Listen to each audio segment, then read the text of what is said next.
I'm Caitlin. I'm a library assistant at the Aurora Public Library, and for First Chapter Friday, we're going to be covering the middle grade novel 13s by Kate Alice Marshall. Now, Kate Alice Marshall has written 2 other books. They're both YA novels, I'm Still Alive and Rules for Vanishing, and this is her middle grade debut, and it's the beginning of a series. So it follows Eleanor, who has just moved to Eden Eld to live with her aunt and uncle, and she just wants to be normal. She realizes pretty soon into her living there that is not going to be possible. She's already seeing these mysterious things that other people don't seem to be noticing. And when she meets Pip and Otto, they become fast friends because they can also see these wrong things. And they have 2 rules for surviving in Eden Eld. You don't let anybody know that you can see these things, and you don't let these things know that you can see them. So as they start to get to know each other, they realize that they all have some pretty strange similarities. They're all nearly 13. They all share the same birthday on Halloween. They all have a palindrome first name, which means it's spelled the same way forward and backward. Before Eleanor had moved there, she went by Elle. And they all have a key-shaped birthmark somewhere on their body. So they start to realize that that's pretty strange. It doesn't seem like a coincidence. And they come across the urban legend that goes around in this town, where when this town was founded, it is only as beautiful and idyllic and perfect because the town founders made a deal with Mr. January where they would live in the most perfect town, but every 13 years they would sacrifice 3 13-year-olds to this mysterious entity. So they start to realize this happens on Halloween every 13 years, and yet nobody in this town either acknowledges it or they just forget. They don't remember that these kids even existed. So with Halloween fastly approaching, time is ticking for them to figure out this curse and figure out how they're going to break it. Now, if that wasn't an incentive enough to try this book out, I'm going to read the first chapter, and hopefully that'll make you want to pick up a copy. Chapter 1. Eleanor stared at the grandfather clock in the 3rd floor hall. It stood 8 feet tall, made of dark oak. A bone-white pendulum hung within the case, card-like cords woven together in a loose diamond. It reminded her of the end of the key, but maybe that was only because of the keys that were painted on the wood around the clock face. 13 identical keys in gold. The last key was almost entirely rubbed away. The clock must be very old. It felt like it had tracked the passing of years and years. She was not staring at the clock because it was tall or impressive or old. She was staring at it for 3 reasons. The first was that the clock hadn't been there when she went to sleep last night. Eleanor was sure of it. It stood opposite her door, and she felt certain she would have noticed an 8-foot-tall clock outside her bedroom or heard someone moving it into place. The second was that those 13 keys, gleaming against the dark wood, were the precise shape of the birthmark on her wrist. The third was that the hands of the clock were running backward. It's just a clock, she told herself, nothing sinister. Maybe it had belonged to her grandparents, and Aunt Jenny had inherited it, along with this house, an old car in the back shed that didn't run, and the rambling, neglected orchard that spilled out behind the house like a half-grown forest. Except that it hadn't been here last night.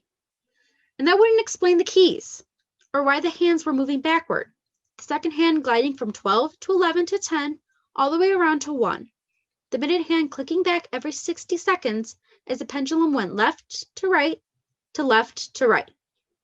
The clock chimed. The liquid, bottomless sound filled the hall, bouncing off the walls with their faded green wallpaper, spilling down toward the spiral staircase. Eleanor counted the chimes. 7. Her phone agreed with the chimes. 7 o'clock. But the contrary hands of the clock pointed instead to 5 and 12. 7 hours backward from midnight, she thought, and rubbed the birthmark on her wrist reflexively. Eleanor, Aunt Jenny called, come grab some breakfast before the bus comes. You don't want to be hungry on your first day. Eleanor didn't want to be anything on her first day at Eden Eld Academy. She didn't want to have a first day at Eden Eld Academy. But she had promised Aunt Jenny and Ben, and she'd already broken enough promises. She didn't want to turn her back on the clock either, but she did, and scurried down the hall with her backpack over one shoulder. The boards creaked and groaned even with the hall rug to cushion her steps, and so did the stairs, which curled in a tight curve down to the 1st floor. She'd never lived in a house with a spiral staircase. Ashford House, which her grandparents had bought before her mother was born, had 2 of them. The house was full of odd things like that. Crooked hallways, skewed rooms, a staircase to nowhere. The clock ought to have fit right in. Except she was sure, absolutely sure, it hadn't been there last night. Aunt Jenny was in the kitchen, her back to the hall, pushing scrambled eggs out of a pan and onto an old china plate covered in a pattern of blue vines. Normally she had a thin face like Eleanor, but right now it was soft and round along with the rest of her. Her belly was so big she bumped against the counter, and as she finished with the egg, she winced and muttered, "Oh, that's enough of that, you rascal." She meant the baby was kicking her ribs again. Eleanor had always thought that she looked more like Jenny than her own mother. They had the same brown hair, though instead of hanging straight down to her shoulders like Eleanor's, Jenny's sprang out around her face, escaping her braid. They had the same long nose, the same fair skin and murky green eyes, same pennant for striped sweaters, and even the exact same glasses, but somehow Jenny always looked romantic and artistic, and Eleanor just felt gawky and plain. Eleanor's step creaked a floorboard, and Jenny turned with a beaming smile. Too bright, Eleanor thought. It meant she was trying, which meant she wasn't really smiling. "Here you go, hon," Aunt Jenny said. The egg steamed, the toast was perfectly toasted, just the right shade of brown. The jam was raspberry, thick and homemade. Eleanor's stomach turned, and so did her mouth. Downward in a little frown she couldn't stop. She pushed her glasses up, trying to use the movement to hide her frown. "Nervous belly?" Aunt Jenny asked. She sighed, setting the plate down on the kitchen aisle in between them. "I know it's tough, but if you don't start school now, you're going to get too far behind, and then you might have to stay back a year." "I know," Eleanor said. She looked down at the Eden-Eld Academy uniform she put on that morning. Blue plaid skirt that fell to her knees, polo shirt, dark blue jacket with the school crest on the front. Everything was a bit too stiff and a touch too large.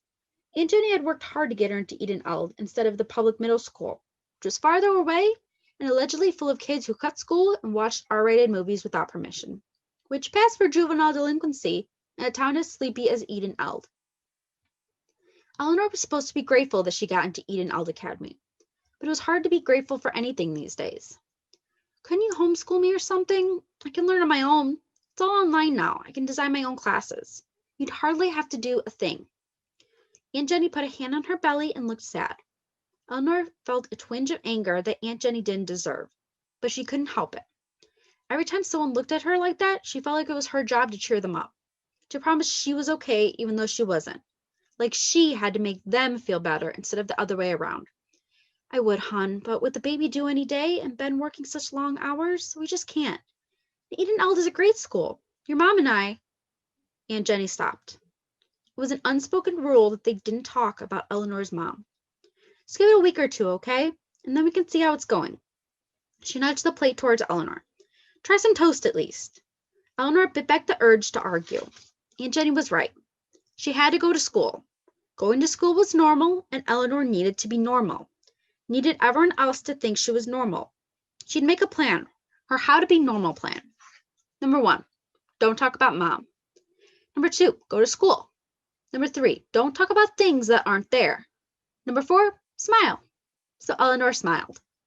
She imagined puppet strings on the corners of her mouth, pulling them up. She made her eyes smile too, wrinkling a little at the edges. That smile was the most useful kind of lie she'd learned to tell in the past couple months. "Thanks, Aunt Jenny," she said, taking the toast. "I think I hear the bus. I'd better go."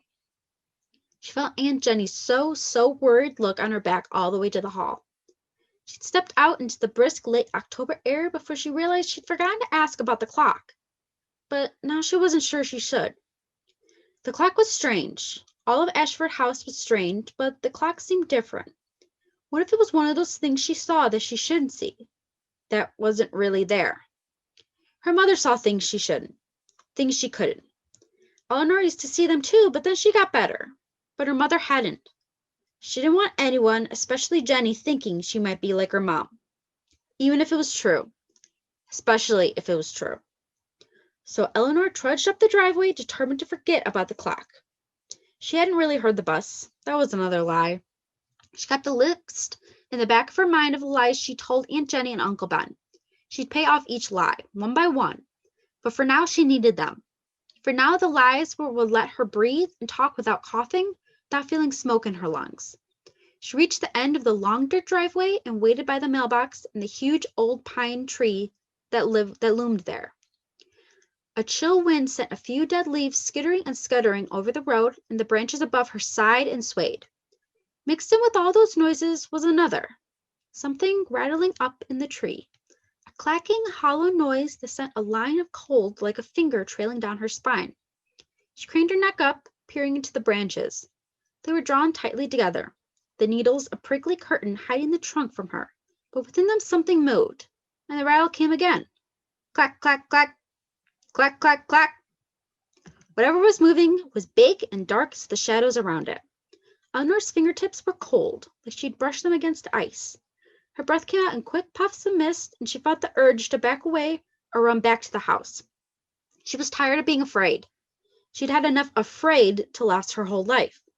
So instead of stepping back, she stepped forward, closer to the tree, and peered into those caught-together branches. Clack, clack, clack.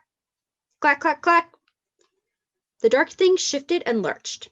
It looked like a crow, but much too big, made of ragged, overlapping shadows. She inched another step closer, and then a big yellow eye peered at her from between the branches. She yelped, and now she did jump back, almost tripping over her own feet. She barely caught her balance and looked up quick into the tree again. But the eye was gone, and so was the shape, and so was the sound. She held her breath and she watched, but nothing moved, only the wind making the branches shake. The bus pulled up at the end of the drive. The doors hissed open. She still held her toast in one hand, hopelessly cold by now. She glanced back at the tree. Getting on? The bus driver asked. She was a big woman, her body built into straight lines, as if constructed entirely out of rectangles, except for her hair, which was frizzy and yellow and burst out in curls all around her face. Yes, Eleanor said. She couldn't see anything in the tree now. Nothing at all. She climbed on board. Normal, she reminded herself.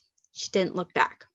So if that intrigued you enough, pick up a copy of 13s by Kate Alice Marshall at the Royal Public Library today.